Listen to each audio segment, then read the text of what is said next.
Hello everyone and welcome to a special little video. Doesn't really normally get done in my channel, but I'm gonna make an exception for at least this game, maybe a few others. So this is a review of the game Fossil Hunters. It came out on Steam February 13th, and it's a cute little family-friendly drop-in, drop-out co-op sandbox-ish puzzle game, and it's really awesome. I've been following the game since last summer, before even a Kickstarter was out. I met them at Fan Expo.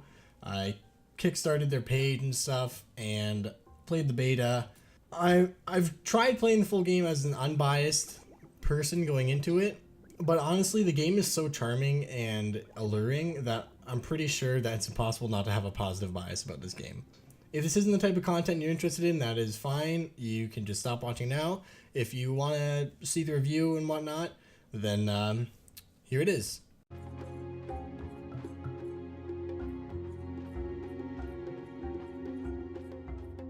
So to start out with, I'm going to be talking about the graphics of the game. They're pretty simple and cartoony, and it helps kind of like portray that family-friendly casual puzzle atmosphere. They don't deter away from the game at all, but they're detailed enough that you feel like it's still a game made in the 21st century. It doesn't feel like it could have been for the N64.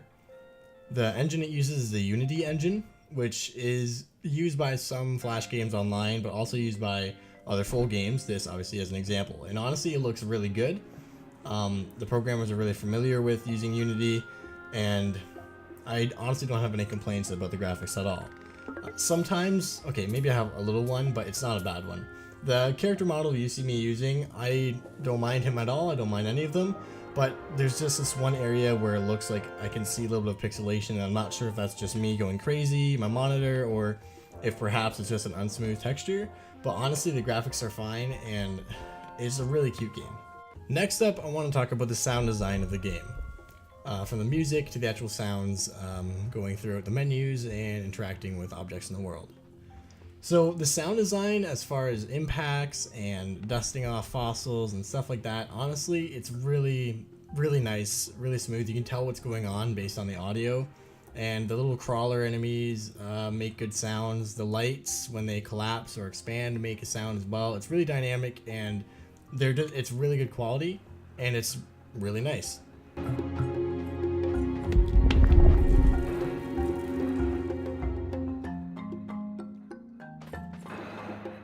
The soundtrack itself, there's one main track that loops throughout your exploration in a cave, and so far it hasn't gotten annoying. I haven't gotten to a point where it's like, oh my god, this music is so annoying.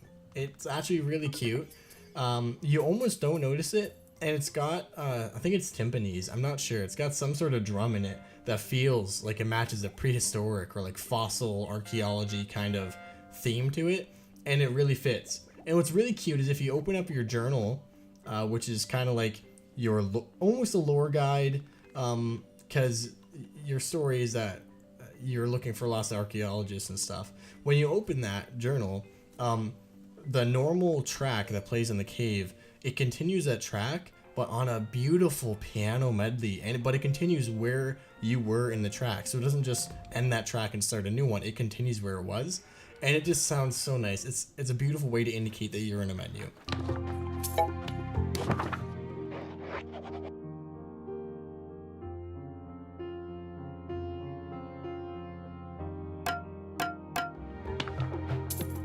There's also this elevator music that's cliche, but still original in the sense that, like, different tune and in an elevator. Well, honestly, it's really cute.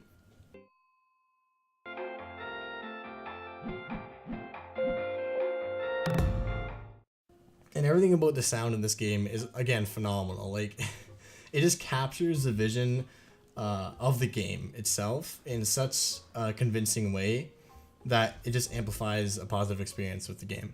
So we're going to wrap things up by talking about the gameplay of the game itself. How does it play? What does it play like? What's the reason for you digging in the caves? Well, it's pretty simple. Basically, you go around in caves and you dig different areas, try to get fossils, and on every cave there is some sort of schematic that you have to copy with the fossil parts that you get in order to progress into the next level, and you have to like build that dinosaur on that schematic. And the parts are really nice, they link together cleanly. Rotating and movement is really simple, and yet not in a bad way. Like it makes sense, and it's all you need, and it's beautiful. There are different little creatures that will mess you up, and different game changes like power-ups or trying to use light to deter away crawlers or other things. And honestly, it's pretty cool. It's a nice little creative and innovative way. I think it's actually purely unique, this game, in the sense of its gameplay. The way the story works in, I did bring it up in audio a little bit. Basically, this professor dude wants you to go and check up on these archaeologists who have been lost. That's just your reason for going down in the caves and playing the game. But as you go on, you can try and figure out additional puzzles and stuff, or use gems that you get from completing quests or side quests from the professor up top. And you can use those gems, or sometimes you have to use a TNT thing to expose a new part of the level in order to get in it a fancy like orange journal page, which belonged to like a missing archaeologist. So like the one is you get their guitar case or the guitar pick or something like that. So you can go deeper into finding the archaeologists or finding items from them, or you can just do the fossil building yourself. Just watch out for those crawlers. They are so annoying, but in a good way.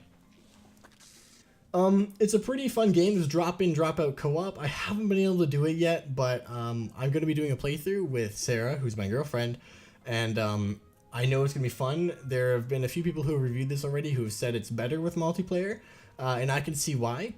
Honestly, sometimes the hassle of doing things on your own does get a little bit taxing, especially if a crawler destroys like one block, and then for some reason you're digging and digging for even 10 minutes and you're not getting this block that you need, and that does get a little bit cumbersome because I think it's RNG based. Other times there's what's it called, cave-ins that can happen, and it's a really nice effect, but sometimes you need to get a big piece that's 4 tiles big, and what happens is it's in an area where it's going to crumble, and then the last freaking piece that you destroy makes it crumble, and you have to start all over again, and then you can't get another big piece. And it takes forever to find one, and it gets a little bit taxing that way.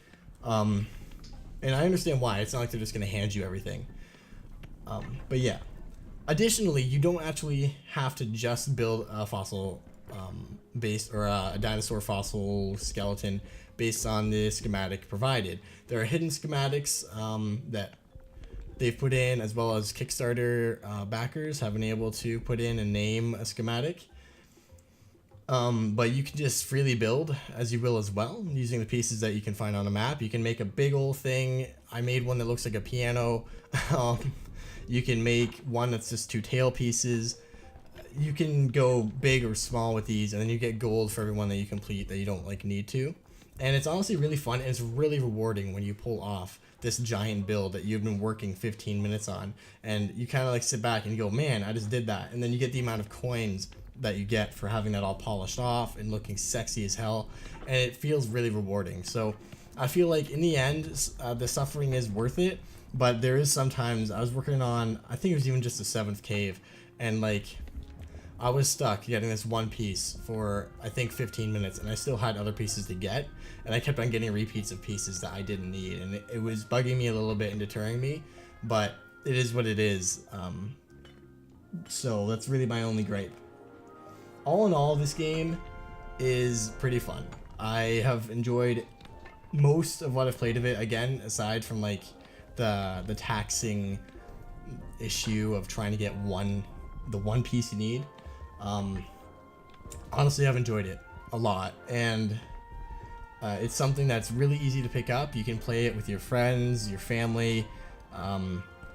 It's a lot of fun. It's a nice casual puzzle game, so that sometimes we'll test your ability to figure some puzzles out, and it's just cute and all around enjoyable. I don't think anyone could really have anything overly negative to say about this game. I want to thank Reptoid Games, which is a developer of this, by the way. Check them out on Twitter and stuff. Ryan Miller, everyone else. I only know Ryan's name. My bad. Honestly, they did a great job. This is an indie studio in Toronto, really close to me. I really hope one day that like I can meet them or play it with them. I think that'd be a lot of fun. They gave me this game for free. I did get it through the Kickstarter, but for the sake of this review, they gave me a code as well. So I do have to say that, of course. They're not paying me or anything, and they didn't say, hey, only say good things about the game. They said, you can do a review, you can do a playthrough, whatever you want. And so I'm doing a review and a playthrough, because that's what I want to do. And this is my honest opinion. It's honestly a great game, and if you have 15 bucks Canadian, or whatever it is in pounds or US dollars or yen or whatever, I would recommend it. It's a really fun little cute game that you can play with anyone, easy to pick up, and it's just adorable. Thank you guys so much for watching. Yeah, I look on Twitch for me to be doing a playthrough of this game, and if you don't see it on Twitch, I'm probably just going to be exporting those videos directly from Twitch to YouTube without cutting them, so you won't miss anything here as well. Thank you guys again so much for watching. My name is Draenen, and go fossil hunting. Yeah, fossil hunting.